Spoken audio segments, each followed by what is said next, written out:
winning the relegation match is pretty much everything. We still have a chance to get into the LCS. I gave up my family and my friends at home, my education for this. The last split, we didn't really get to prove ourselves. We definitely want to come back as a better team.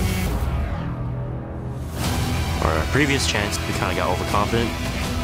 The performance that we had against Renegades, I feel like they did play pretty good, but it was mostly us making mistakes. Coast losing against Renegades was actually a surprise because they were the favorites. The NME didn't look good in the LCS. I think we'll beat them. They don't look that strong. Everything that we've been working towards is on the line. To lose it now would be really disheartening. We've been working really hard up until this point. We're really ready to be back on stage.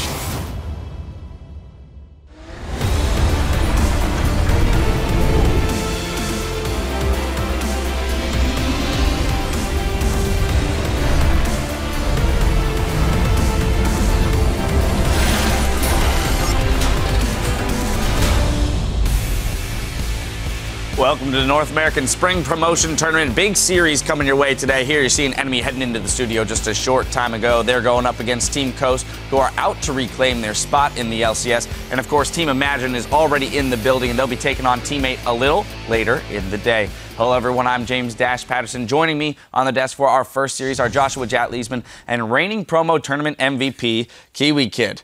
Yeah, so, man. sir, it's good to have you back. Pulverize. Let's do it. Are you is it a little bittersweet, though, the fact that today you're going to have to give up that MVP status to somebody else? Yeah, you know, as much as I like the only award I've won in like the past 3 years, I feel fine giving it up. I'm ready to watch some good old promotion series tournaments. All right, well, there are 2 spots up for grabs in the North American LCS, and today 4 teams will step onto the Rift to fight for them. So let's check out the schedule to see what we've got cooking up today. First up, it's 9th place NME Esports taking on the runner-up from the Challenger Series, Team Coast. After that, best of 5 teammate will saddle up on stage to battle Team Imagine. The winners of each series will join LCS newcomers Renegades in the upcoming NALCS Spring Split. Kiwi, do either of these teams, these new teams, look like they're going to make it to the LCS this following split? Definitely they both have a chance because, you know, it's still technically a team versus team kind of game. But I feel like Coast has definitely a bigger chance than Imagine. Team 8 was looking a little shaky near the end of the split, but I still think they're a pretty solid team. But Coast and NME, they're a lot more equal from where we last saw them play. And Coast, they still had to work through the Renegades and through, like, you know, still the Challenger Series. So I feel like they still had much more to, like, work through. And when you have objectives, I feel like your practice is a lot more solid. Yeah, and I wonder for Coast, I think they have a lot of the player talent required to make it in as a bottom-tier LCS team, but I wonder if they have the shot calling in there because their games are incredibly long. Seems like 5 Dragons is their only realistic win condition in most games. But at the same time, they've had a lot of time to clean that up, and they were 1 game away against Renegades, so anything can happen. Was just about to say that all of these teams have had plenty of time to prepare for today's matches. So one would think they'd have plenty of strategies worked up. Now, as we zero in on today's matchup, NME have made some changes since the end of the regular split, not least of which is bringing on a new coach who is a veteran of the LCS scene.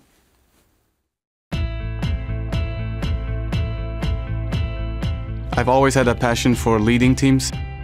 I felt like my playing days were behind me, so I wanted to look into coaching. I was a captain for a long time in Copenhagen Wolves, and this felt like a really natural transition for me. Previously, we had a person who was originally an analyst. We decided to look into getting someone that has shown that they know what they're talking about.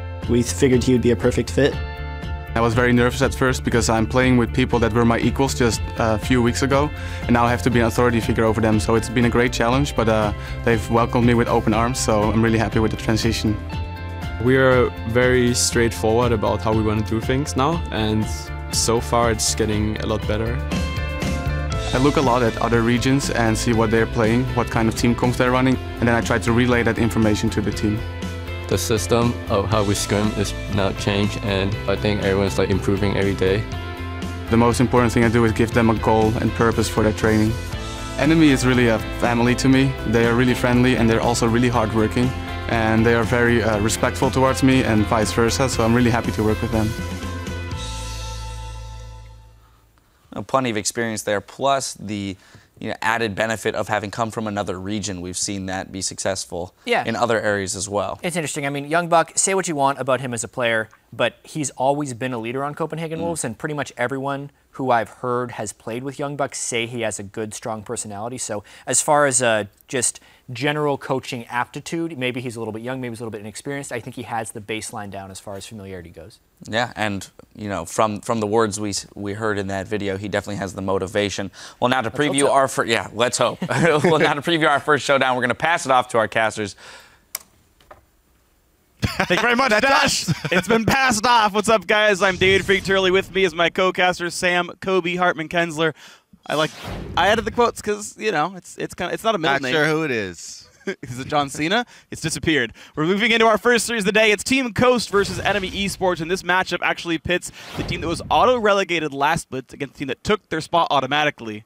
And, they never actually crossed paths. It was like ships in the night. Yeah, this time they're going to have to play for it. For NME, we never really did see them settle into life on the LCS stage. Even as late as like week 6, we were still hearing in interviews from the guys talking about how nervous they were and, how much they still got jitters up on that stage. But, as much as we just saw in that video, the team did bring in a new coach, Young Buck. And we'll definitely see if he's going to help them work through those issues because they haven't had too much time together yet. Yeah, we'll see how that gelling does happen. Meanwhile, on the other side of the matchup, Team Coast are out to redeem their team's name. They fell out of the LCS last year with the worst record in LCS history. Yeah, they've also made some notable changes as well, though. They brought in jungler extraordinaire Shrimp, who has just been tearing up the challenger scene. He's had a very big impact, and he's been one of Coast's strongest team members. Now, remember, Coast also, just as a team, they barely missed auto-qualifying in that full 5-game series versus Renegades, and they're looking to prove something here. Yeah, it was interesting because they were expected to win that matchup, and people said they kind of choked in that match, so we'll have to see if they do well on the stage here today. But, of course, Coast have shown renewed life through the Challenger Series. Enemies say they've picked their own game and are ready to fight for the spot. I think I've been following the challenge scene decently well. They've been playing on a higher level than some of the other challenger teams, where they play a very focused style around their jungler, getting a lot of farm and resource. So overall, they looked solid in the challenger, but I'm not scared of them or anything. I think we will see a new enemy in the relegation matches. Well, of course, to see a new enemy in the relegation matches. They're playing Coast. Haven't fought him yet all year. I knew you were going to. I saw that one in your eye right before, just saving it. I'm ready for that one. Either way, guys, it's going to be a very fun match for us. We're going to check out the starting lineups for these two teams. On the blue side for all 5 games is Team Coast. Chris up at the top lane, Shrimp in the jungle, Peek and Wolf in mid, Mash as AD carry, Conquan on support, with Coach St. Fish behind them. And on the red side, it's NME Esports. Flares up top, Trashy in the jungle, Inox mid, Otter at AD carry, Body Drop supporting, and the new coach, Young Buck, on stage with them right now. Now, Trashy did have to just run off real quick to the bathroom. Got to get set for a long series. It's true. Hopefully it's not nerves. Yeah, well, you'd hope not. It's been a long time for him playing here as well. He's had a decent amount of competitive experience as well.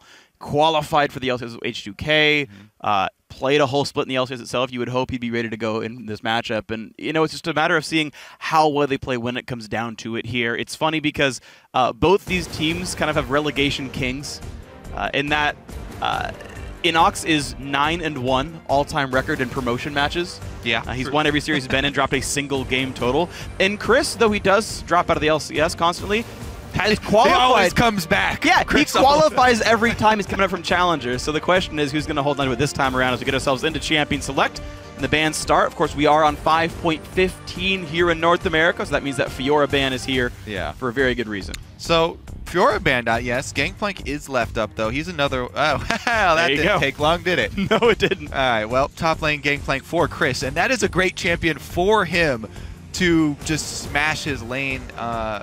Flares on Ribbon would be interesting. Carry matchup here. But anyways, Gangplank is a great champion for him that he can take over the game. We've even seen it used mid lane to great effect.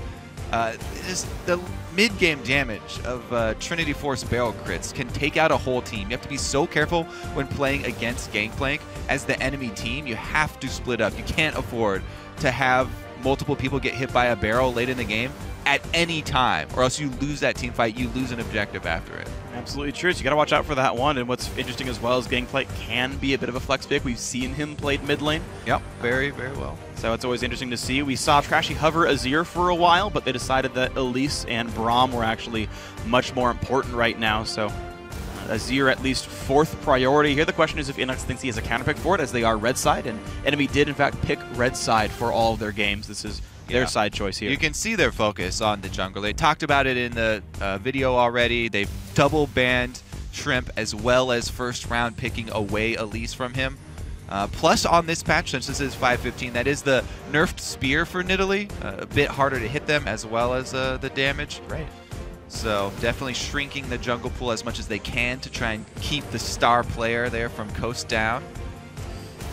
Shrimp took a second to hover on the Nunu, one of his junglers that he typically plays once the Rek'Sai and the Evelynn are gone, but not going to go for that right now. Tristana left up. They picked that one up right away, so with only Kalista off the table, that's the pickup there. Mash, a good clean-up AD carry. Braum picked up means Alistar's going to be, up against it, and Coast really not picking anything too surprising right now. Yeah, I mean, if you have a top lane carry like Gangplank, yes, it's great for that mid game. However, you need to bring a front line from either jungle or support, and Alistar's the only really strong frontline support tank that you can bring. So maybe they're trying to free Shrimp up, because this is also nerfed tank Echo on 5.15 as well. So yeah, that was taken down a little bit. Maybe they're just trying to have some frontline Alistar presence there. Braum and Alistar are pretty much the two. Yeah, they're the two big ones, but tank. Shen comes through. So against Gangplank, to pick a melee champion for Flares in Shen, that'll be an interesting one to look for. Lucian's going to pair up with Braum down in the bottom lane. Gragas is still left up. Shrimp played it in this Challenger Finals if he wants another tank for himself there, and Pekin Wolf now has to pick his champion as well. Yeah, I was really wondering what they were going to do with Flares as far as champion pool was going to go this time around, because he really did struggle at the end of the normal season for LCS. And we'll see what he's been able to do. It's good, Young Buck as the top laner has been working very closely with him. We'll see how he pulls the Shen off. Can lane safely versus most champions. Gangplank, fairly difficult though. Interesting that we have a Nunu here for Shrimp. I'd like to see him go for some of those early invades. Yeah, he's actually quite good on this Nunu as well. The other thing, buff. enemy don't usually pick a lot of wave clear mid laners for Inox, so if they actually don't pick a wave clear for this time around for Inox as well, then they'd be very short on wave clear, and that would be good for the Nunu team to press up all the waves and then go for those invades. We'll see what he does, though, if Inox tries to go Assassin or not. Yeah, I got to see what his style ends up being. We saw a second ago St. Vicious wearing a pink bow tie, doing his best GBM impression up on stage. I'm very surprised he's wearing that one, but if there's man to do it, I guess St. Vicious is the one. Yeah, full comp comes through. Heavy damage from Coast. Nunu and Alistar going to be the paired frontliners here. Otherwise, Trist and GP and Azir doing plenty of damage. Yeah, I like the double lock-in with Nunu and Azir as well. The extra attack speed there. He's got multiple Blood Boil targets. They've got plenty of damage, and they will buff up the Alistar front line also with the Nunu, so he'll just be trying to soak damage. They have plenty of damage output with the 3 carries, so very well-rounded Coast squad right now, actually. They have a lot of objective control as well. All right, interesting. So the AP Kog'Maw comes through for Inox, one of his better champions for sure. And up against Azir, you talked about lack of wave clear, pushing power, and whatnot, and Kog kind of stands alone as a wave clear champion here, and he's not the best at it. So enemy looking for some poke, and that'll be their goal in this one. He will pretty much be all their wave clear, aside from the culling from Otter here. So we'll have to see if they can protect that mid lane. Yes, Kog'Maw will still take a while to ramp up, trying to get that poke game going. What's interesting is, as much as Braum is a pretty good turret defender, you put the shield up and you can block a lot of attacks. Both Azir's W and his base auto attack bypass that for hitting turrets here. So there's actually some siege that can still happen regardless. Also, it's even dangerous for Braum to try and do that. If Gangplank is actually really good at zoning out for sieges, so he can almost nullify that, because even Braum does not want to get close to one of those once you get Trinity Force and Infinity Edge completed. Well, it's going to be fun to see how it's going to get played out here. Chris, one of the big carries for their team with Shrimp on Nunu. He's not going to be the big farm hog in this one. So watching how this Gangplank does, watching how Flares stacks up now, playing against you would expect to be a weaker team as Flares had a pretty bad split. That's the guy who needs to try to hold down. We'll see if he can do it. Going to get ourselves into the game. So you guys at home start casting your votes for the team you think will come out on top. Tweet hashtag NME win or hashtag CST win at Level Esports. We'll check in throughout the series to see how you guys are calling it. But an LCS spot is on the line. The best of 5 that determine who's going to be the next team to join Renegades and the other 7 teams waiting in the wings for the spring split here. To get ourselves into Game 1, let's see how these 2 teams shape up. Yeah, I really did actually like that draft phase from Coast. They have a lot of objective control as well as zone control. NME definitely going to try and make some early picks here with the Elise, though. And they've got the Shen Ultimate to back them up. We'll see what Trashy can get done here versus Shrimp. Welcome to Summoner's Rift. And I'm really curious to see what effect these 2 coaches have on their teams. St. Vish has gotten so many teams into the LCS. True enough. His play on Curse, his leadership on Curse Academy that became Gravity, got them in as well. All right, well, they did see this invade. Coast were able to get their defensive ward down first, so they're going to get some on the exit pass. 30 seconds until minions spawn. That'll be interesting to watch for. Yeah, so the deep invade comes through, as you mentioned, the ward's coming down into the jungle. Mash gets the easy uncontested ward. Actually, surprisingly, puts one down in the lane there, but there's what I'm more interested in, the one that actually watches the jungle camp start. And the uncontested warding allows them to spot whatever they want to see. Enemy are staying in this jungle, though, and because most of them left by recalling, yeah, Coast can't know who's still there. Yeah, I have a feeling that they're going to get this early blue off without being seen. Let me check at what time that last ward was dropped.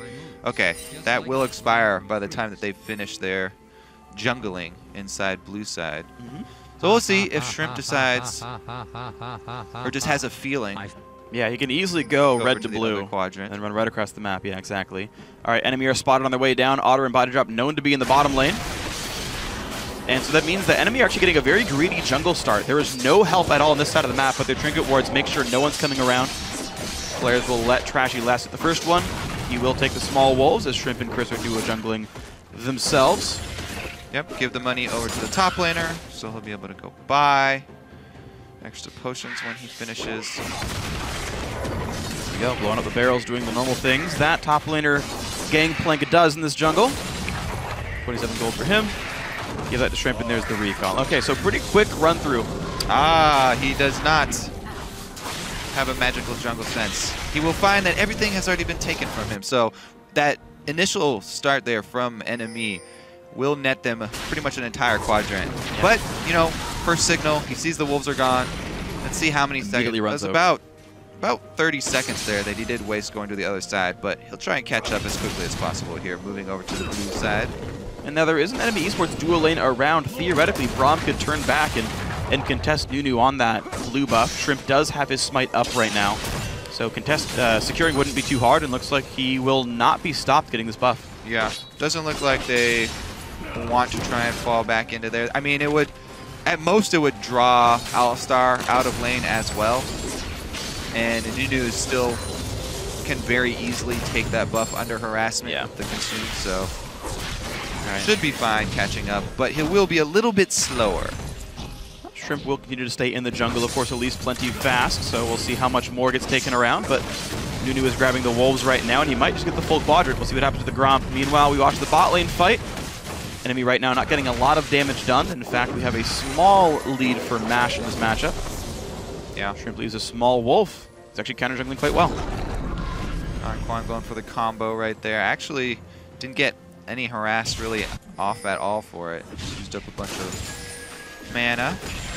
They do have some deep wards here, though, so bottom lane can continue shoving. It's always a good feeling on Tristana. Also getting Alistar through the early stages. Definitely quite nice for them. All right, so all is well on the bottom lane. 2 CS lead when the lanes match back up and the waves get mirrored yet again. Otherwise equal. Gold, jungle, antics haven't meant too terribly much this game overall. Maybe plus or minus 1 camp, but that's not too huge. Yeah. Watch the mid lane matchup. Inox also equal with Peak and Wolf. do want to keep track of the health on that bottom turret as well. Not only is Smash trying to shove in to deny CS under the turret, but as soon as they can start getting some damage on it as well, may wait for the 7-minute buff to fall off, champion damage reduction to fall off. But as soon as they can start moving that Tristana around and take out the outer turrets, it makes their game for controlling zones around the neutral objective so much easier. Target is the bottom lane here for Trashy, though, as he heads down for this gank. Good stun into Mash. Good headbutt by Conquan to buy some time, though.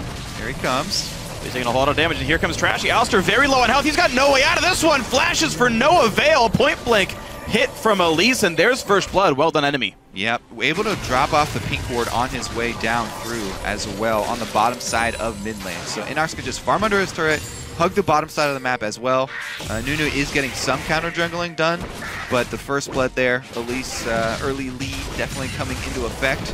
Yeah, she's able to make her route through the enemy jungle pay off. Even if you subtract 400 gold from first blood, Trashy would still be ahead in gold over Shrimp right now. So certainly the Nunu counter jungling not meaning a whole lot. Flares and Chris still in battle. Chris now out of mana and still 1 minute left on his teleport. If Elise makes her way top lane, Chris will lose a couple waves. Looks like Shrimp wants to tank this turret here. Chris is already setting up barrels for the dive as well. If they can stick him close enough. There's the attempt. Oh, Flares! He taunted Chris! That's not good! Turret shot comes through. The outplay by Flares. Oh no, Shrimp didn't get the ice ball in time to pull aggro. All right, that was a massive play from Flares. We talked about him not having the best end of the season. Yeah. That was huge. Taunted them at the same time. He got both of them, and Chris was closer, so he got the first attack off and got tower aggro there. That was actually the perfect play that he could possibly have pulled off. He had to taunt and get it on Gangplank. Absolutely amazing. Man. And the thing is, Chris's oranges were down. He was using it for sustain as he was getting harassed by Flares. And look at this, a gank by Trashy in towards mid. Peek and Wolf forced back, and now a matchup that's like, Cog's not supposed to lane well, but Cog's going to be fine in this lane. That is absolutely the worst feeling as a jungler as well. When you go up to a lane as Shrimp and you're looking to make a gank for the laner, and he just goes and dies before you can even do anything. Oh, man. Massive, massive difference in jungle pressure this game. Enemy are crushing it for the early game. We'll see if they can keep it up, though. They will probably want to transition to that dragon, because Flares, because of that kill, he's far ahead in experience now, as well as getting the gold. Even though he's down in CS, the experience advantage is going to be very big.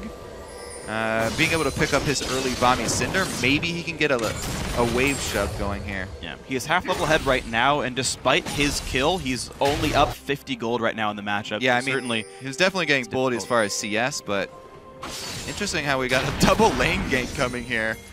Doesn't look like that'll work out. Yeah, it looks like Chris is playing safely enough. Of course, Taunt in a Cocoon is plenty strong. Otter is sent back down to the bottom lane. Without a support near him, Body Drop is still missing and hidden on this side of the map, but Chris will not fall for it. All right, will they wrap around for a dive here? Because they know that he doesn't have flash. And Elise is the premier tower diving champion. Looks like they should, because I have deep wards as well. I like what they're doing here. They got a lot of wards to see if there's anyone to come back, anyone to support him. Flank. Flares pulls aggro. In comes Body Drop. Stuns are going to get layered here, and now can he drop aggro in time? Flares getting away from the ultimate, getting away from the turret. All is well. Kill goes again to the jungler. Trashy 2-0. And on the bottom side, they're able to pull off as well. Good communication here from NME. Otter backs out from the turret. Alistar not level 6 quite yet, but still poses a very big threat. Combined with Nunu, they have plenty of health to be able to tank it, so nice job dodging out that one. And the enemy just increased their lead. Yes, Shrimp is taking away this blue, but the exact same just happened on the other side. Trashy was able to snag it as well. Too aggressive by Otter. He knows he's safe with Alistar not 6 and Body Drop coming back in, but this turret lost a lot of health, so Coast paid for that gank by getting a lot of turret damage down here. The game only 900 gold apart, which the turret will all but equalize. So you talked about, watching that bottom lane turret health. It's about to pay off here. Shrimp also going to be able to easily solo this dragon. All right, so enemy weren't able to take that window and actually get the... Uh-oh, they're actually going to go deep. He's still level 5. Pop. Conquan will not get the stun on him, though. Enough knockback by Mash kept Otter from dealing any damage. Dragon picked up, they're aware of Nunu now. Yeah, that's actually very, very poor for NME. Not only did they fail their Shen gank, but they also arrived just late, and there's no Dragon for them to take. So Flares is on the wrong side of the map. He's going to waste a whole bunch of time. He can't get anything done down there, so that huge experience advantage is also going to go to waste. Chris gets a lot of free alone time with his turret. Got to shove in the wave for free. This is exactly what Coast needed to get back into this. Trashy stunned a minion. Doesn't even deal damage, but okay. And he's going to clear away top lane. Gets half of a wave, but yeah, this is a really good thing for Chris here to catch up. Sees players coming around through, and this Gangplank can feel fine once again. Back to equal in gold now. Again, despite that kill, despite 2 deaths, Chris is on equal footing in this top lane.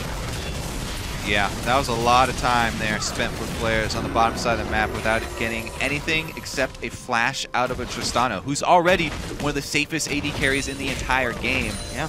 Post level 6, now having 2 disengage abilities. So definitely good survival here by Coast. Able to snag the objective to try and start chaining their dragons and use that objective control, even though they had a poor early start. What happens next? 900 gold down, despite the 3 kills. Flares will continue to play in this lane as best he can, down about 20 CS in this matchup. And the question is now, what's the next aggressive play going to be? Bot lane turret very low. That Coast can knock down soonish. Gangplank to get some more last hits. Plus 14 gold, killing 2 of them with the barrel and parlay. And of course, with Dragon off the field as well, there's not a lot to fight for. This Scuttle Crab will not mean much, but enemy heading the way down to the bottom side. Looking to clear away a couple of wards into this jungle. But I find it difficult for these guys to get much meaningfully done. Oh! Well, he got it. They're not even really trying to keep anyone from Coast down here. It's just that they saw Nunu shrimp up on their red quadrant, so they're like, you know what, we need to answer farm here so that this Nunu counter jungler is not going to hurt us. So we'll try and get it done, but Pekin Wolf able to get the soldiers to do his dirty work. Just an early smite by Trash. Didn't think about the fact that the enemy could steal it. And wow, Chris even farming 2 lanes at once. 104 CS takes away the bot lane, makes sure that turret does not take damage, and it's really impossible for enemy to get any sieging done. Gangplank ulti, Azir's decent, Trist is okay at it. You can even headbutt people away from the turrets if you really want. Ganking him for the mid lane, though. Pekin Wolf now getting a crest on the flash. Oh, both skill shots miss. Huh. A little over aggressive, nothing gained there. Pekin Wolf didn't even have to do much. Yeah. I don't know what they're expecting out of that one. But Pekin Wolf doesn't even have to blow Summoner, so. Summoner wasted there by Trashy, NME. Alright, well the gold stagnates at a 1,000 difference here. As Chris continues to play up against Flares, taunt comes in, and plenty of damage still dealt. The making of a Sunfire Cape will make this trade slightly better over time. Gangplank now much more sort of burst-based. The passive only applies once, really, instead of the old version where you'd stack it up, and it did plenty. So getting in the face of Gangplank tends to be the gameplay now. Well, if you reset it with smart barrels. True. But this early barrels take a long time to tick down. Later on, you're absolutely right, and it gets pretty crazy. Ooh. Didn't use the parlay on the barrel, so you didn't get the extra money for all those little ones. Otter gets knocked away, though, at the same time as the Braum passive goes off. And they don't get the last hit on a Conquan, yeah. Mash actually, with some really good knockbacks, just prevents the enemy dual lane game plan from really working here. Otter and Body Drop really not getting damage down. They are getting some CS, 112 to 108. But not a lot other gained. Flares finally gets Sunfire Cape, teleports back to lane. Of course, he has the ulti. Chris has no globals right now, but here comes the reveal. They want runs again for Conquan. The stun should land. One hit will do it. It'll flash in, and Otter's going to land some of that, but Mash again saves face. Ignite will not kill him. He lives. An enemy cannot find kills. Wow, and they burned both summoners off of the AD carry there. So Otter uses everything to try and get that kill. And the body drops both summoners as well. So that was 4 summoners on NME. And another Gangplank ult means they won't even get the turret damage afterwards. Man, really nothing gained by these guys whatsoever. But everything's spent for them too. That should trigger Coast to start targeting that bottom lane. All 4 summoners down for NME, plus Dragon coming up in 1 minute. So this is perfect for Coast to try and get right back in this one. They've already evened up the gold. and they can just get right back on that neutral objective control that they want to do with Nunu. The only thing that they had to use in that was the Gangplank ultimate, and it's going to come up fairly quickly. Yeah, many cooldowns. Is it going to match up with that dragon? No, it's 30-second plate. So that is going to be one small window that can be used. Also, no teleport for Chris, while as FLICKR does have Stand United. So that will be something to track here. It's a very lopsided top laner fight for joining up. Finally, bot turret goes down. That brings the gold back to actually now advantage for Coast. Again, despite being down 3 kills, they're crushing in farm, plus 36 in the top lane. Trinity Force now done. The question is, does Chris go back to the top lane? Does he walk to Dragon to secure the objective? Yeah, I think that the Dragon stacking is pretty key for this team, but they're actually sending their 80 carry top right now, so it doesn't look to be interesting. Like it doesn't look like they want to rush to try and stack up to 5 dragons. I guess they're just going to try and shove down that top lane first, get the outer turrets first, use Tristana. We talked about once she gets one of the outer turrets, looks like they want to chain all of them first. Yeah. So mismatched globals or not, they send the Gangplank away, and Trish will be happy to push top lane out. That did already give time for Otter to equalize the turrets down here. But there's a mismatched top lane now. Yeah, Enemy should take this opening because there's no way that Enemy are going to save their top turret right now. And they do want to get that single dragon. Now is probably the easiest time for them to do it, just so they have the 6% for later. And they will slow down the Coast stacking, but there's not much time for them, and they're not going to get much damage on the secondary turret. I feel like they could have gotten it already. They're putting a lot of wards, though, so they're prepping it. Yeah, the dragon. Okay. So it looks like they're prepping it, and they're just going to be really safe about it. And they will end up grabbing the first one away. Maybe it costs them an extra one here, though, because Blood Boiled Tristana. That's true. Flares does have taunt, so you have to give him some respect, but Mash just steps backwards. Yeah, he's playing the range so well. Tristana's attack range long enough to not be afraid here. Oh, don't let that. Gangplank ulti will not get the steal. He didn't have smite, so it's... Yeah, always a chance that goes wrong, but all is well. Now they're going to look for flares, maybe on a dive. Shrimp takes some damage, but all is okay. Inox shows to defend the turret. Down to half HP, though. That lane swap definitely doing good things for turret damage. Yeah. Though the dragon, of course, was taken by Enemy. Yeah, I think that was pretty big for Enemy to grab that one. Coast definitely doing a good job of keeping up the pressure, though. Let's see if they get some more deep wards down. That pink ward on Enemy's red quadrant has been in there from the very first invade that Shrimp did. Definitely a tricky spot that not many people just walk over. Ah, just as we speak of it, Inox finds it. The wave clear rotatos. We're going to see mid lane now under fire. Quan the bodyguard for Pekin Wolf. But looks like it's all safe enough for Luden's Echo, Tear of the Goddess, Inox Kog'Maw here. 181 CS still holding equal to Pekin Wolf. And the mid lane turret, honestly healthy enough, not really taking any major licks. But with Mash now coming around, maybe Coast can turn this one around. 2 turrets to 1 right now. Lucian sent to the top lane, so we'll see Otter push that around. It's really scary to go into the same lane as Chris right now, though. He's just completed the Trinity Force for the Gangplank. So you have to start giving respect to the barrels.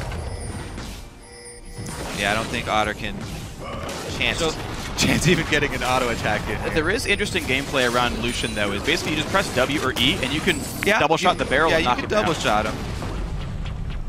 And we've seen him do it a couple of times here, but now Flare's in a long lane, getting jumped on by Shrimp as well as Mash. Rocket Jump, I believe, already used, but Ice Blasts will be some nice slowing. He's able to taunt himself away, and all is well. Yeah, they didn't want to keep up the chase. All right, so that means they should know. Oh, Chris already has a defensive ward up. He's got 2 defensive wards up, in fact. They should be able to give up this turret. All right. Recall there from Flares as well. It's even more dangerous because Shen could come in on the back of someone for that dive, so you have to respect it. That seems like a missed opportunity by Coast, though. They didn't match the dual lane back up because mid lane wasn't... I mean, now I guess they actually can push in towards mid lane. They're going to try now, but top lane outer lost for nothing. Yeah, their little hope is that Inox is really, really low on mana right now, so they want to try and keep up the pressure while he has the base, but yeah, they weren't able to get, secondary turret pressure while top lane, while Enemy had 4 people top lane. So it felt like they could use Alistair to tower dive. Just headbutt pulverize the Kog'Maw, make him have to flash it, and if he does, then the turret goes down. Well, missed opportunity maybe, and he gets back to base. Inox is almost back with the full mana bar. Inox won't be here. This will be a turret after all. They weathered him down enough that he ran out of mana, had to recall, and there is the turret after all. So Coast continue that 1 turret lead. They're trading tit for tat throughout the last 5 minutes here, and they maintain that +1 as their mid outer does still stand. Pekin Wolf really not getting a sense of attrition here in this matchup. Yeah, I mean, it going this evenly, especially after how poor the start was for Coast, I think it's really strong for this Coast squad. Because yes, Enemy do have the AP Kog'Maw, and you always have to respect AP Kog late game, but it looks like we lost a little. We have the sound from the other spectator right now. One spectator's watching Gangplank. We have their sound. Midland's getting attacked though. Plenty of damage being dealt. Down very low, actually. As Peek and Wolf is starting to get poked out by some pretty heavy items from this Kog'Maw. Needlessly large rod now on Inox. Yeah. Makes it a lot better for him. Starting to see why so many people like to pick Poke into Azir. Chunk him out before the fight even starts. He just does not have that same kind of range. The Barrels wave clear does some damage. Early though. Used really early, so I think that goes down automatically now. All right. Turrets equalized. Enemy finding a good siege off the back of their Kog'Maw here. And all 6 outer turrets are now down in this game. We sit at an 800 gold lead for Enemy, so close stuff. Dragons equal, turrets equal. Gold pretty close. Yeah.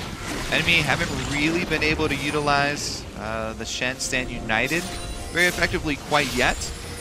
We'll see if they try and make something happen now that all the outer turrets are down and there's more area for them to work with. They do get a flash out of Peek and Wolf. He's going to have to be a bit more cautious now. But even then, the playmaking of Enemy is fairly limited. There's no really easy Shen targets. There's no like Evelyn or like really hardcore divers. Yeah, I mean, you want to get a pick here with Trashy on Elise and have the Shen come in to back him up. Because if you have to use Repel to go in, then she loses a lot of her defenses and escapability. But that will rely on how much vision they can get down to see where Coast are allocating their champions. As of right now, Inox still very happily stacking up on his Kog'Maw. Post level 11, feeling good about that. And he's got the blue buff fairly recently, using it to spam Peek and Wolf. No good way of healing himself, so life is just kind of difficult for the man. And we sit chill for a while. Dragon's back up in 45 seconds. So far just played the safe, normal game. No really big, intense dives have happened that weren't scattered out and immediately repelled. Trades back and forth, but he's got mana regen, so this low mana pool won't matter too much. Actually, some pretty good moves there by Peek and Wolf. Yeah, it's hard to outtrade Kog'Maw in those long distance trades.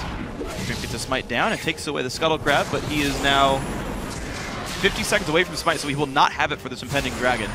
Yeah, even if he does, I think it will be fairly difficult unless Kog'Maw, Inox can come down.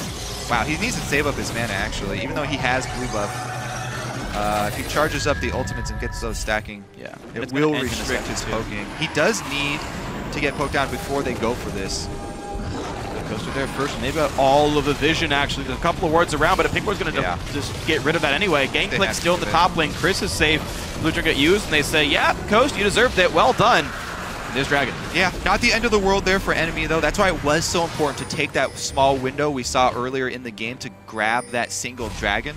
So they do have this mid-game 6%, and they do delay the 5 stacking there from Coast. Yeah, sure. Coast able to get some deep wards on both sides of the enemy jungle, though. So they're looking to press forward with this 5-on-5. See what they can gain. Of course, tier 2s are very hard to take. Chris comes down the river. Interesting. Clear away wards on Baron. So far, it's all he's really gaining for himself. Cooldown boots in, BS sword as well. The Infinity Edge should be next. Shrimp still farming up a Storm, 75 CS on Nunu. A pretty high mark for a champion like that, who typically has pretty low scores.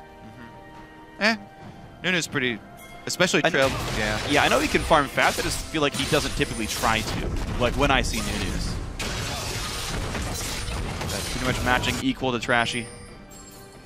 And now it looks like the enemy's going to look for a play up in the top lane. Will they get Chris? He pops one of the barrels of the Moose Flash also, so I doubt. Yeah, all is well. And once again, the dives on him to do anything. So Coast playing with 0 kills and yet winning in objectives. Yeah, 0 kills and the gold is even, but there's so much map control from Coast. Talked about their focus for the neutral objectives here, that they're able to pull off with how much zone control they have. If they can get the wards down, it's very difficult for Enemy to move through even their own jungle to get there. Gangplank barrels plus Nunu holding the front line there for an Azir on the backside is really hard to fight 5-on-5 for enemies. So that's why I really think they need to go with something for split pushing and try and use Shen. Uh-oh, but Shen's under fire here. Flares has to worry about himself. Chris doing a lot of damage. Taunt comes through. Still trying to run. Flares does have here teleport. comes Trashy. Death's daughter hits him. And out he goes. At least buys enough time to get out. Whew, yeah, chased off. He's going to have to recall. Thankfully, he does have Stand United, so if something breaks out, he can arrive from the fountain. But here we go. Mass Bug coming through. Mid lane tier 2 under hit now. And then 2/3 pushing Coast back for a bit. Chris missing the ulti is slightly less powerful now. Yeah. I think this the team fight's going to all come down to, can Conquan get a combo on Inox? Yeah. If he's able to get to the backline and interrupt that poke, that takes out most of the damage from the enemy squad.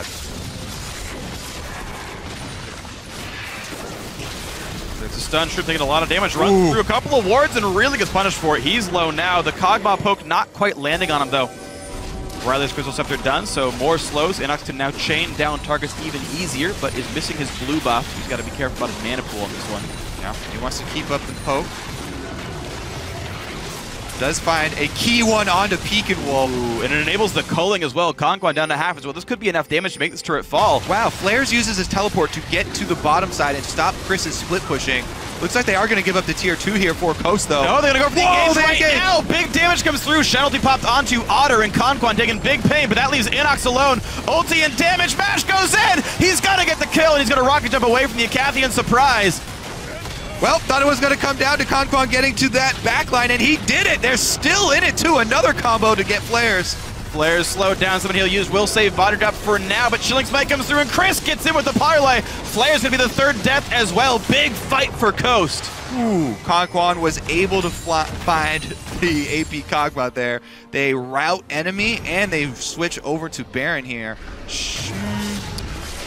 This is very dangerous. Trash is also out of mana, so he can't even provide much support for Otter here. I think Otter's got to give up too much distance. If he goes in for a steal, this is a suicide steal. No smite at all. Not going to try at all. Blue team is slain. Baron, Nashor, and Coast off a 25-minute team fight. Take a commanding lead now in game 1. All right, let's take a look at the huge play from Conquan. They weren't expecting this engage. I wasn't expecting either because the Cocoon was already on Peekin-Wolf, but Chris was able to teleport in from behind and flank them, opening it up so Mash could jump aggressively at Inox. They basically isolated Inox in the very beginning of that fight, and Enemy, the entire rest of their squad, ran up mid lane. But Chris had cut them off, so very poor disengage there from Enemy, but really good opening from Conquan, and a teleport from Chris on the backside to cut him off. It all lined up very, very well. Flares, I think, also picked the wrong guy for the ulti. Lucian's much more easier to get away than a Kog'Maw there, and the damage seemed to actually make him pay, because he got close to killing Mash in the one-on-one before Chris came in and landed a Q. Yeah, I mean, the AP Cog's got to be the heart of this. Uh-oh, Conquan pops his ultimate. Big slow still landing, but culling does basically no damage thanks to the damage reduction on that ability. Death Star! Oh, man! Chris says, thanks for the gold, and this game is starting to fall apart for Enemy Esports. 4 kills picked up in 2 minutes. That's why you upgrade the true damage. Nice shot there from Chris. He's able to find the kill onto Otter. Now with that down, should be a pretty easy answer here for the mid lane. Baron up minions as well. Oof. The only question is, will they decide to send a person over and buff up the bottom lane as well? Because they had bottom lane pressing. Let's direct the Zir turret and head down to drag and keep that stacking going. Number 3 should be very free. Yeah.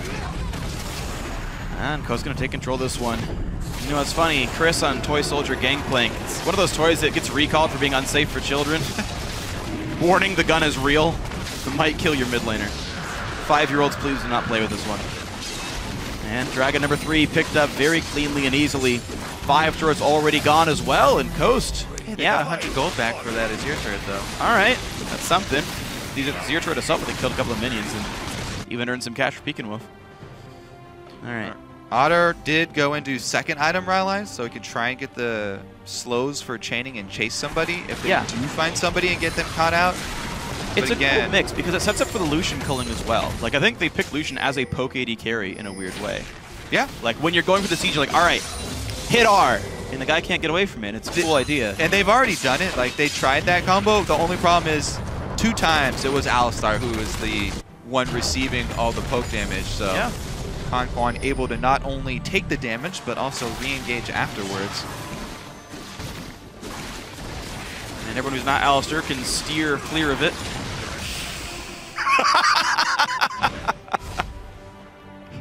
I'm proud of that one. All right. All right. Zeke's Harbinger done. Mash ready to have bonus crit chance. Last Whisper third coming for him, so a greedier high damage build that'll spike very soon. All right, well, damage to flares. Yeah, Coast also, they've been able to move their ward line really deep up into the enemy jungle. So they can try and herd them over towards this top outer turret, the last secondary turret that is standing. Herd them over? Is that not on purpose? I see you, freak. Gotta give you something. I appreciate that. Top lane under fire, though. Mash gonna do plenty of damage, and Conquan, yeah, gonna take some of the hits. Q does land from body drop, but does not do anything like his name would suggest. Yeah, plus the problem for them is that Chris right now on Gangplank has the 3-item Gangplank completion here, so he's continually going to shove flares in and do damage while he's doing it. Does get the barrel chunk, so he's going to have a lot of pressure here in the split push. And even though Flare's going to rise with Stand United, you know, Chris does have teleport as well and the ultimate, so they're going to slowly lose ground on both sides for NME as Coach try and keep up the 1-1-3. That's without Baron buff as well, so this is not even like cooldown gated or buff limited. It's just like, yeah, this is how our normal team comp worked with our gold lead right now. The top lane turret shield has regenerated itself. It's one hit away from dropping. Yeah, I think the only person that would be able to hold a lane without losing turret damage is Inox, and he's trying to hold mid versus the Azir. Oh, here comes top lane, and there you go. Backdooring or not, no one cares. And another turret falls down. Yeah, very impressive stuff here from Coast opening up in game 1. They did get a very, very strong draft phase, though. Let's see if they can close it out. Yeah, it looks like it's been so hard for Enemy to get anything done now with this team composition. Just petered out very, very quickly. Plenty of money in for Chris. He's rich on this Gangplank. Total money earned by Parlay is 1,500 in 30 minutes. 31.45. He's afforded all 3 upgrades. Done a great job Parlay farming. Yeah, strong champion. Yeah, a strong player. This is what Chris has done to almost every challenger top laner the entire split long. You can see 110 CS over his opponent. This is normal for Chris, by the way. This is what he does basically every single time. Yeah, and then he goes 1 versus 3 solo invade onto the blue buff. Yeah, and occasionally that goes really badly for him. And crashes the game.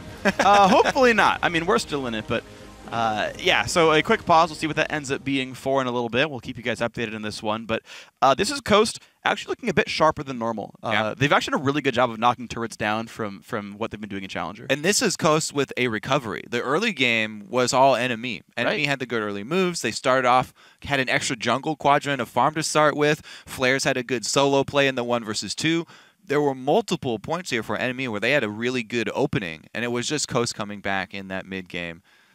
As well as sneaking that dragon when Flares teleported down bottom to gain them a huge, like almost a full minute window where they caught back up in overall map pressure. Yeah, and it was interesting too because for a lot of it, like Enemy's composition doesn't come on until Kog'Maw turns 11, right? Needs Luden's Echo, needs 11, needs the 2nd or 3rd blue buff. Well, kind of, right? They have the opportunity. Yeah, right. They have the opportunity to try and make bottom lane plays. Yes, and they try with Elise and Shen. And to be fair, they got off one Elise gank down bottom lane, which worked out, but Shen ultimate flopped. Yeah, I mean, you're absolutely right. The second part of that point was that the bot lane really couldn't get anything done there. Mash and Conquan, despite getting ganked, killed the turret in the 2-on-2, so it was almost like a 2-on-3, and they still won it. Quick update, guys, by the way, we're going to be swapping Inox's computer. He was having some kind of issue, so that will be a couple of minutes. It's not a crazy long turnaround, but we will be here in the pause screen for a little bit longer. Yeah. And Inox is the hope here for NME. On the AP Kog'Maw, he's kept his CS up. He actually has the 2nd highest in the game. Really hard to keep up with Gangplank, but yeah, 377 30 minutes, by the way, for Chris. Yeah, Gangplank cheats because he has AoE, and he also farms multiple lanes, as we've seen with his ultimate. So that's true. That's not fair. But yeah, Inox is going to be the hope here for NME. They're going to try and hold on at their inhibitor turrets. Same thing you usually do with Kog'Maw. Try and stall out. Try and get that poke down. And once they have an opening for the poke, you know, maybe even if a stray Elise Cocoon does land, try and get that burst. But yeah, NME, they were really hoping to make work, with the bottom lane and with a global up top a bit earlier. It is a kill bottom lane with the Braum Lucian. Yeah. Trying to start things off, so try and focus a lot of people down there. But weren't, as you said, they weren't able to get control of that lane and weren't able to get the turrets knocking in their favor. Yeah, and a lot of it was really good play by both Mash and Conquan. They would use either Buster Shot or Headbutt to knock the Lucian away, prevent the tracks from being triggered, and prevent the stun from coming down. So, as much as it is, enemy unfortunately not getting the pressure they wanted, it was still Coast doing a really good job to prevent that. So still props due on the other side. Either way, as we are swapping away Inox's computer, we're going to toss it over to the analyst desk to talk about the game some more. Thank you, gentlemen. We got a little bit of time mid-game here to break things down. Don't always get that opportunity. So in doing so, though, I want to start from the beginning. We saw the game plan come out, first pick there for Chris, and he's doing rather well with it already in game, even with the pressure that was put up in the top lane by NME. Yeah, he got a little bit dunked on early on in the game with the 2 kills, but then they completely just left him alone, and Shen's not going to solo put the lane pressure on the GP, and when Elise went elsewhere, was not able to snowball any of the kills off of Gangplank. So Chris has recovered and then some. Yeah, I mean, after they had 3 kills, they should have just kept putting on pressure. Maybe have some kind of damage on Elise, or maybe even Trinity on Shen, just something to be able to kill them. Because after consecutive failed ganks, they kind of just relieved all pressure, and eventually they got outscaled. Yeah, things are looking really grim. For NME. For NME, right? At least in game 1. Right. Yeah, we have a substantial gold lead now, and actually I want to take a look at the replay that netted them this gold lead. We're going to go 25 minutes into the game. Big mid lane fight for Coast here, ending up 3-0 and a Baron on the back end of it. Yeah, this particular one, Kiwi and I were talking about how NME was probably done for at this point in the game. Like, they had 0 kills, but the gold was even. Looking at the scaling, it was very hard for NME to actually get damage onto priority targets, and the ability for Coast to just deal sustained damage with Gangplank and Azir is really high. And this in particular was started because the teleport was used top lane by Shen, and Conquan just finds the right initiation, and because Shen wanted to end the fight so soon, he ends up ulting in on Otter, whereas Inox was the one that needed protection. And honestly, even if he was a little bit behind the rest of his team, he cannot realistically single himself out like that, trying to run around the corner. We mentioned the Death's Daughter as the early upgrade on the Gangplank, get some nice true damage in on the backside of that one. And honestly, Coast has such strong Baroning potential after this that the fact they could get 2, even without the 3rd kill, they probably still could have done Baron. And that just, honestly, it feels like it's decided the game. We'll see if there's a comeback later. Yeah, only about a minute or so left until we get back onto the Rift. So let's look at, though, how NME can get back into this game. If there is a way out for this team, being that they are primarily a 2-threat team as compared to a 3-threat team on the other end of the Rift, what's going to be the way they do that, Kiwi? It sounds really negative, but I think the only way NME can win is if Coast tragically just slips, just the tragic slip of every kind of hero kind of thing. Yeah. Well, in some way, if Inox can land enough Kog'Maw poke without getting zoned by the Nunu and the Alistair, and is able to get things on Peck and Wolf, Chris, and Mash, all 3 of them somehow with a bunch of Kog'Maw stuff. Other than that, it's there's Kog'Maw somehow chunking out Azir and Tristana, but yeah, I don't think he's going to be able to get past Alistar and Nunu. All right, so a lot riding on that Kog'Maw and his ability to poke people out. I want to get your preliminary thoughts on how Champion Select went, looking at the prioritization that each of these teams are putting on certain champions as well as the bans. Because we saw a Yasuo, Fiora, Kalista out of Coast. Kalista generally falling as a red side ban, here a blue side ban. The Fiora and the Yasuo, pretty new to us, as we don't see them very often in the LCS. And then Azir was like the 4th pick. Right. Yeah. We've been watching so much LPL and LCK because they've been doing the regional qualifiers the last few days, that watching the draft phase in this is a stark difference. But honestly, every team has their own individual strengths and weaknesses, and at least at the level of trying to enter in the LCS, we don't have too many people with ultimate Azir mastery, so it makes sense that he falls down a little bit. I think Gangplank will probably be a priority ban or first pick for the majority of the series. I'm a little bit surprised they even let it go through to Chris. What about that Lucian pick? I think Lucian pick was just to feel comfortable. I feel like it's not the most confident pick. It has a really safe laning. The damage output doesn't even compare really to Kog'Maw or Vayne, and to mid to late. And I think it was just way too safe, and especially when you have a tank Elise and a Shen top. You have a tank top, even a support bottom with that's tank. So I feel like they need to really talk to the team and see how everybody's building, because I absolutely think NME does not have enough damage for this team comp. All right, well, with that, we are ready to hop back into the games. The teams are ready. We're going to send it over to our casters for the call. Thank you very much, Dash. Great hosting the day so far, and we're getting ourselves back into the game in just a few seconds here. And yeah, I kind of agree with what the analysts were saying. This looks really bleak for Enemy. Yeah, they were talking about the Lucian also. This is pre-buff Lucian. This is 515, not 516 yet, so those haven't even come in yet. Yeah, I think it was there like literally for the ultimate to be a poke AD carry that could help get someone down all the way to 0 if you land the Azir And like, slow. you can try and go with kill lanes like Lucian, Braum, and catch somebody out if you have globals like Shen on your top lane or TF on mid lane, but it all depends on that early game. And Coast have been able to just barge right through the early game, and now you're facing a GP, Azir, Tristana with the front line of Alistar, Nunu. Yeah, you're not getting through those guys. I mean, it's interesting because like it's you know, a poke-based team, right, or even a pick-based team as well, and these guys were never able to set up around Dragon and set up those kinds of fights. It was, yeah, okay, the lanes might work, but also Dragon could work. You can have the Fog of War advantage, and that never happened. Shrimp kept up vision control quite well throughout the game, and no one really ever had pressure on their lane, so how are you going to set up first when every single lane's pushed in? Yeah, I think it was strong by Coast not to unravel during that early game. They were able to stay calm. Even Chris going down 0-2 pretty quickly. Keep his head in the game. It is kind of relaxing to lane against Shen, actually, so... Yeah, not very stressful. Sit there and farm, and no big deal. Chris, Phantom Dancer, 4th item, by the way, that puts him at, I think, 90% crit, if my mental math is correct here. 80%. Oh, he's not going to build a second Harbinger. That's probably going to be a Frozen Heart for Nunu. But he could. Yeah, he's got another Cloth Armor there. That's you could have Harbingers active on both Trist and Azir. Oh man, that would be pretty fun, but not gonna happen here. Mash, see, that's what the comp was supposed to do, get a ton of damage. Peak Wolf's low as well. They have to give up a lot of this wave, but guess what? Gangplank presses R, and suddenly that whole push just stops. That was the poke. That was the poke they needed.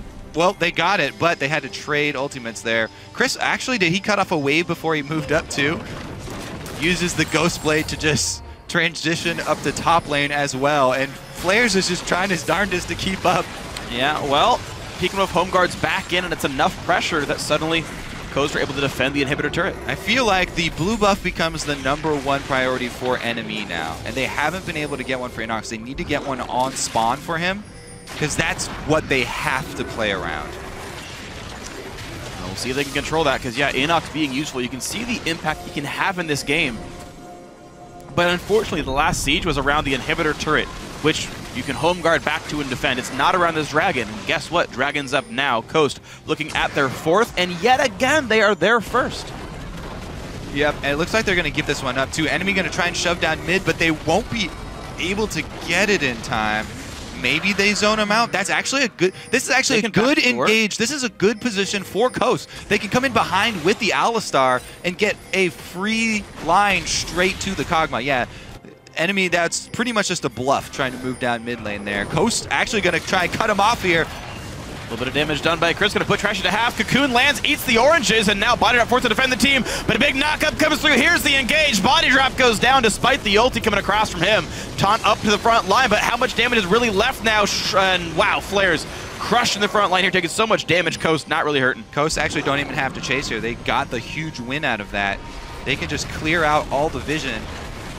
Look to take out Baron now. Inox is running really low on mana too. He does not have a blue buff. He's going to run out.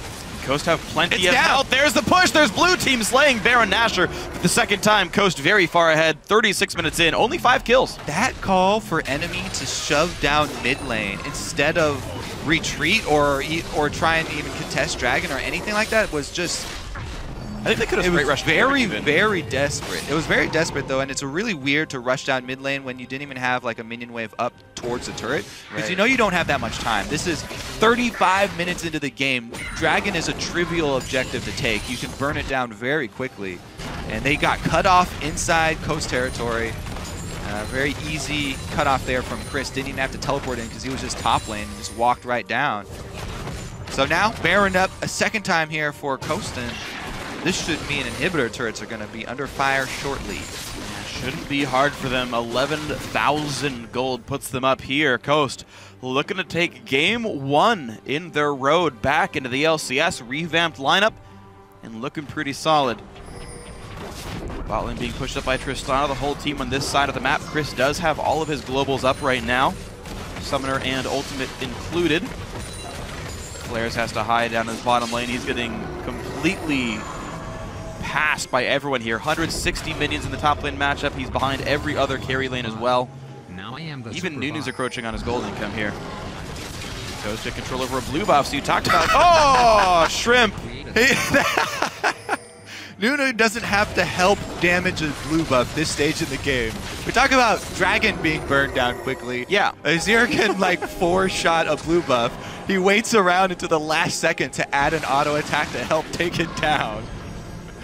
Why even bother, Shrimp? Oh well. Ha ha ha ha ha. He's so good at last hitting objectives. He's practicing. Yeah. Can I last hit my Azir with an auto attack? True. Imagine what his Smite's going to do against that. Hey, you know what? Azir got the last hit on Baron, so he was just proving that he can do it too. Payback there for Shrimp. All right.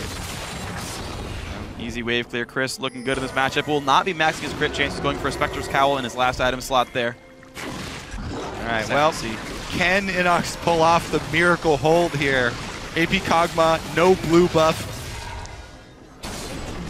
Chris already knocked on the top lane, and Flares can't fight him. He's got so damn much damage as this Gangplank runs around incredibly fast as well. Chunks down everything, just goes for the inhibitor itself. Mostly ignores Flares, actually. Does not hit him, even though he do plenty of damage. Gets the inhibitor by himself, and now Chris on the run. Gets taunted, blows up a barrel. Still got to be careful of this one. Pops the ulti, and he's going to turn back into this one. He's got plenty of crit chance. Trashy. Wow, can't even do anything but watch, and down he goes. Bot lane now under fire as well. All the crit you need on Mash, and inhibitor turret number 2 is down. Number 3 is down as Peekaboo took down the mid lane. Chris, of course, is helping. This will be all 3 inhibitors taken down in a 30-second span. Yep, that's going to be Coast just closing the noose here. NME gonna have to watch the Nexus turrets fall. Man, Gangplank just is so ridiculous at this point because he can perma buy Elixir of Wrath and heal up almost as much as a remove Scurvy with pretty much every shot. He's gonna kill body drop. Blocks him the damage. Shrimp wants in, maybe overextends for it though, but he's tanky enough to not really pay for that. Oh, transgressions don't mean much. Chris 480 CS now, crushing it as far as the farm game is concerned. They could honestly stay there and just with the help of triple super minions flooding in, if they just stayed in the base and didn't even get near the Nexus turrets, you can just watch your minions win the game for you. Just shepherd them in, and the threat of damage would be able to finish it out now. But they decide to recall instead. So maybe something to clean up there could end the game a little bit quicker, but honestly, even giving that window is not that big of a deal.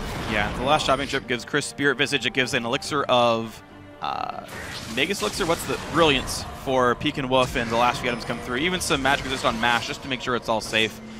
The big items are coming through. So here comes the final push, the Death Knell. And Coast have to consider, do they wait 1 minute for Dragon and give a ton of farm back over to NME? Let them gain experience, let them gain gold, or do you push in right now? My vote is actually to push in. Yeah, I want to see the game ended. I'm pretty sure, especially with, maybe even if they didn't have triple super minions, but especially with this lead and with the 3 inhibitors down, they actually don't even have to take a fight. It's up to NME to try and take a fight before minions flood into their base. Yeah. If you're NME right now, you're looking for the first person you see, try and all in. This is Hope it works somehow. Exactly. This is your desperation move. As soon as you see somebody, you have to go for it, or minions will slowly win the game. All right, Otter on 4 items and with a Zeke, so there's going to be plenty of damage coming out from this Lucian. Now he's level 17. They want Dragon number 5. Wow, they're going to play for it. They give away a fair bit of farm, though. That does give a decent chunk of golden XP. The gold lead right now, 12,000. Are any inhibitors respawning soon? No, they've got plenty of time. It's just gold income. So they play the safe road. Dragon 5 is picked up here 41 minutes in. It's not a complete victory unless you go Dragon 5, I guess. Well, 2 Barons, 5 Dragons. They're going to get 11 turrets as well. Big fantasy point score for Coast, trying to make people realize to pick them in the next season. Inox chunked out, though. Can't wave clear much, and here comes the push. Here they lead into the front lines. The team is there for the Nexus turrets themselves. Ulti in for body drop. Here comes the engage. Can they find it? Chris down to half. Conquan not taking a whole bunch of pain. Shrimp zones him out, and the ulti's going to buy even more time. 1,600 damage from the barrels here, and just everything is getting destroyed now. One turret's gone. Here's the next. Flares gets the taunt. Peek and whoops the target, and they might just take him down, but is it going to be enough? The Nexus is laid bare. Here comes the push in for Coast. They close out game one. 2 more, and Coast are back in the LCS. Yeah, even with the early game plays from NME, a very convincing win for Coast. Nice transition out of it. 525 minions killed by Chris. 20.7 thousand gold. Gangplank is such a cheater. He almost did as much damage to champions as AP Kog'Maw. And he's also getting bonus gold on a lot of those minions, too. Oh, of course, of course. That's why he can just continuously buy the Elixir of Wrath and just constantly keep himself buffed. He couldn't have bought any more items that game. He was beyond rich. So, all right. There went game one. Analyst S said during their brief interlude in the middle of the game when we had the pause that they expect to see him probably gone the rest of the series. Yeah. Yeah, Gangplank. I assume so. And the thing is, Coast picked blue for their games 2 and 4, and NME picked red for games 1, 3, and 5. NME want the mid lane counter pick, which means they give away first pick priority. Azir was not that first pick worthy champion, went very late into the pool, and he was happy to wait on the jungle pick, and they got to steal away Elise.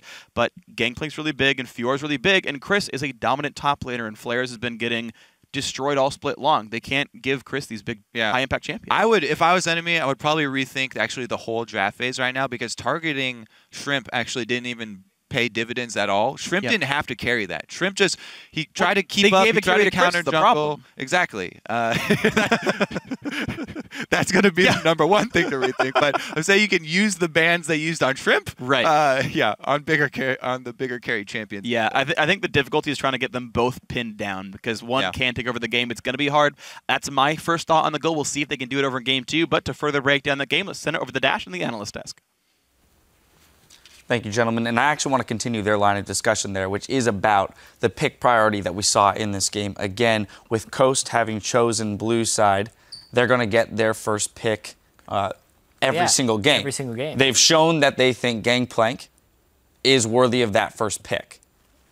I agree. And it seemed to work to some degree of success there. But it calls into question as well the bans that we saw come out from NME, as Kobe just mentioned. You know, seeing Shrimp on that Nunu.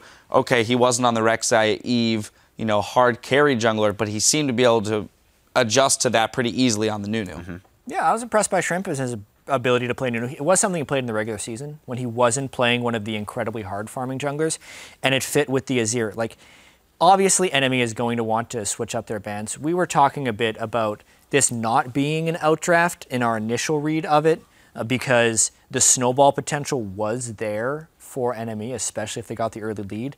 But as far as just straight up power picks getting through, Gangplank might be like A1 highest power pick in the game right now. And Chris has proven he can play it.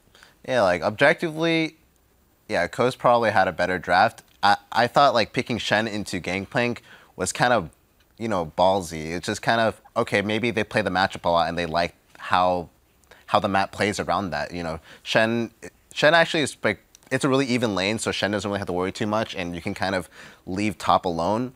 But then Gangplank kind of can free farm. So if you don't use that level 6 power spike correctly, and they were up until like maybe like around 7, then you're probably just going to crumble. Like well, and we saw, you know, funnily enough, the Riven hover by Flares, but he didn't end up taking it. And you know, some might argue that having a little bit more pressure and another threat on the team would have worked to NME's advantage in that game. Yeah, I would have really loved to see Riven. Like I said, like I really thought they lacked damage.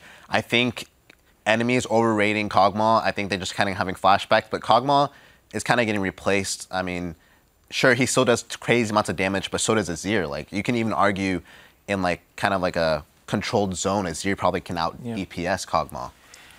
One of the big things I see about Azir is like he is such an amazing mid laner, probably the best in class, especially on 5.15 before some of the nerfs have hit him. But he takes so much mastery. Like, as far as any mid laners, you need more games on his ear than I think on almost any other mid lane champion to be able to play it at the highest level that makes it that power pick, which is why I think it fell so much in priority in this series, and maybe why Inox isn't wise to, the Azir power. Like, maybe he just decided not to put in the games, right? And also, Azir, especially earlier on in the year when he was the most picked in the LCS, but not necessarily the highest win rate, showed a weakness to poke champions because he does get outranged by things like Kog'Maw and Varus, things that Inox was very comfortable on. And as Kiwi noted earlier on in the drafting phase, it definitely felt like NME was picking for comfort almost first and foremost, which is completely a valid strategy. It's better to have players on champions that they can play than on the ideal champions for the matchup, which they can't play, and then become non-ideal. I mean, so there you go. There you have it. Yeah. There you have it. Well, Team Coast are on the board, but we'll see if NME can tie it up in Game 2. Don't go anywhere. The action continues in just a bit.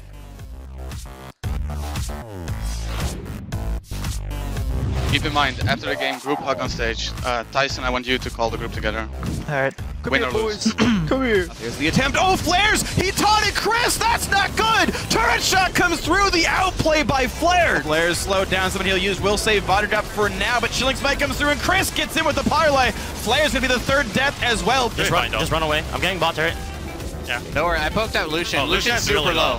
Lucian's super low. Nice. Push everything. Push everything. Bottom. Nunu come. And now body drop forced to defend the team, but a big knockup comes through. Here's the engage. Body drop goes down despite the ulti coming across from him. They close out game 1. 2 more, and Coast are back in the LCS.